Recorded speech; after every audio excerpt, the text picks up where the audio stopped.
Salut Brian, Salut Laurent. on va parler du charbon actif. Qu'est-ce que tu peux nous dire là tout de suite? Là tout de suite sur le charbon actif, utilisé très spécifiquement dans les cas de détoxification. C'est utilisé en milieu clinique pour les intoxications alimentaires. Donc si tu veux le charbon, ce qu'il va faire, c'est qu'il va se lier, dépendamment de sa surface d'absorption, au gaz et à certaines molécules.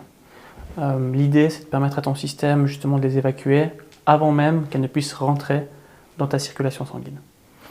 Ok. Ce charbon, on a vu en le faisant au labo qu'il y avait plusieurs sortes en fait. Puis ce qu'on trouve en fait quand on fait nos recherches de sourcing, c'est qu'on a plusieurs surfaces d'absorption ou bien mètres carrés en fait par rapport au nombre de grammes d'absorption. Tu as un mot du détail là-dessus? C'est un petit peu comme ton intestin, si tu veux. Ton intestin, tu sais que c'est pas quelque chose qui est complètement droit, c'est des villosités avec encore dedans des micro-villosités. Le but, c'est d'augmenter la surface d'échange.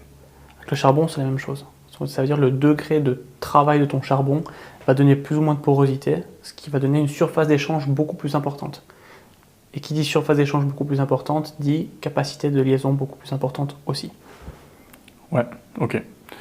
Et puis après, au niveau des dosages, ou surtout du moment en fait pour le consommer? Ce qu'on recommande souvent, c'est avant les repas. Moi, je le prescris typiquement matin, midi, soir, avant les repas, pendant des périodes relativement courtes. Le but, c'est pas non plus de vider ton organisme de certains minéraux. Attention aussi en cas de prise de médicaments, parce qu'il faut savoir que ça peut se lier aux médicaments et l'empêcher d'exercer son effet. Donc plutôt avant les repas, 1 à 2 capsules de 100 à 200 mg que tu peux combiner avec des probiotiques sur un laps de temps assez court. Si tu dois l'utiliser plus longtemps, des doses plus faibles qui permettront d'avoir un effet qui est relativement intéressant. Ok, merci.